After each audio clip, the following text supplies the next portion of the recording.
Hi అండి, నమస్తే. Welcome back to food and good channel. ఇవాళటి రెసిపీ వచ్చి మెత్తటి దూది లాంటి ఇడ్లీ అండి. దానికి కాంబినేషన్గా పల్లీ చట్నీ, రెడ్ కలర్ పల్లీ చట్నీ చేసుకొని తింటే అద్దిరిపోతుందండి. సో అలాంటి టేస్టీ అయిన పల్లీ చట్నీ అలాగే మెత్తటి ఇడ్లీలు ఎలా ప్రిపేర్ చేయాలో చూద్దాం. ముందుగా దీనికోసం ఒక కప్పు మినప్పప్పు, కప్పు బియ్యం కూడా వేసుకోవాలండి. బియ్యం వేయడం వల్ల మనకు ఇడ్లీ అనేది చాలా స్మూత్గా వస్తుంది. వీటిని కడిగి నానబెట్టుకోవాలి. ఒక గ్లాస్ మినప్పప్పుకి ఇక్కడ నేను 3 గ్లాసుల ఇడ్లీ రవ్వ తీసుకుంటున్నానండి. 1:3 తీసుకోవాలి. అప్పుడే మనకి ఇడ్లీలు అనేవి చాలా స్మూత్గా వస్తాయి. నేను ఇక్కడ 3 గ్లాసుల ఇడ్లీ రవ్వని కడిగి నానబెట్టుకున్నానండి. 8 గంటల తర్వాత మినప్పప్పుని బియ్యంని మిక్సర్ జార్లో వేసుకొని మనం పిండిని బాగా గ్రైండ్ చేసుకోవాలండి. గ్రైండ్ చేసుకున్న పిండిని రవ్వలో నుండి నీళ్ళన్నీ కూడా తీసేసి అందులోనే మనం గ్రైండ్ చేసుకున్న పిండిని మొత్తం కూడా వేసేసుకోవాలండి. వేసేసుకొని రవ్వ అలాగే పిండి మొత్తం కూడా బాగా కలిసేలాగా కలుపుకోవాలండి. మినప్పిండి కలిసేలాగా బాగా కలుపుకోవాలి. రవ్వ పిండి అనేది మనకు వేరుగా కనిపించకుండా మొత్తం కూడా బాగా కలిసేలాగా బాగా బీట్ చేస్తూ కలుపుకోవాలండి. ఇలా కలుపుకోవడం వల్ల మనకు పిండి అనేది చక్కగా పొంగుతుంది. అలాగే ఇడ్లీలు అనేవి కూడా చాలా చాలా స్మూత్గా వస్తాయండి.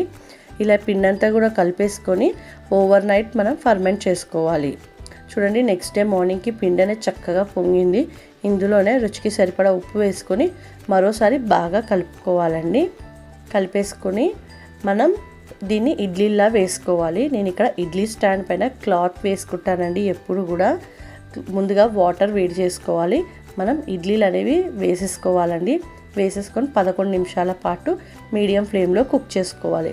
ఈలోపు మనం పల్లీ చట్నీ కోసం అరకప్పు పల్లీలు, 10 నుండి 12 ఎండుమిర్చి తీసుకుంటున్నానండి. మీ కారానికి సరిపడా వేసుకోండి.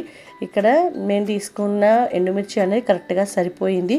అలాగే 1/2 ఇంచ్ అల్లం ముక్క, 3 నుండి 4 వెల్లుల్లి రెబ్బలు వేసుకొని లో ఫ్లేమ్లో పల్లీలు అలాగే ఎండుమిర్చి బాగా దూరగా వేయించుకోవాలి.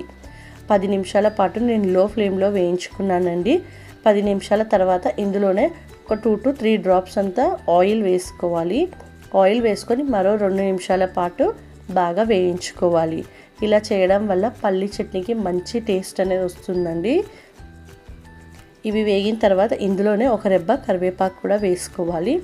వేసుకొని కరివేపాకు అనేది చిరపట్లాడేంత వరకు 1 నిమిషం పాటు వేయించుకోవాలి. వేయించుకొని ఇందులోనే ఒక చిన్న రెబ్బ చింతపండు కూడా వేసుకోవాలండి. చింతపండు వేయడం వల్ల మనకు ఆ పులుపు టేస్ట్ అనేది తెలుస్తుంది. అండ్ టేస్ట్ కూడా చాలా బాగుంటుందండి. ఎక్కువ వేయకూడదు, మరీ పుల్లగా అయిపోతుంది. చిన్న ముక్క అంటే చిన్న ముక్క సరిపోతుంది. ఇప్పుడు దీన్ని స్టవ్ ఆఫ్ చేసుకొని చల్లార్చుకోవాలండి. చల్లార్చుకొని ఒక మిక్సర్ జార్లో తీసుకొని మనం గ్రైండ్ చేసే ముందు 2 టీ స్పూన్లంతా పుట్నాల పప్పు వేసుకోవాలండి. మనం డైరెక్ట్గా పల్లీ చట్నీ తినేస్తే మనకు నోటికి అంటుకుపోయినట్టుగా ఉంటుంది కాబట్టి పుట్నాల పప్పు వేసుకోవాలి. ఇందులోనే రుచికి సరిపడా ఉప్పు వేసుకొని కొద్దిగా వాటర్ వేస్తూ బాగా మెత్తగా గ్రైండ్ చేసుకోవాలి.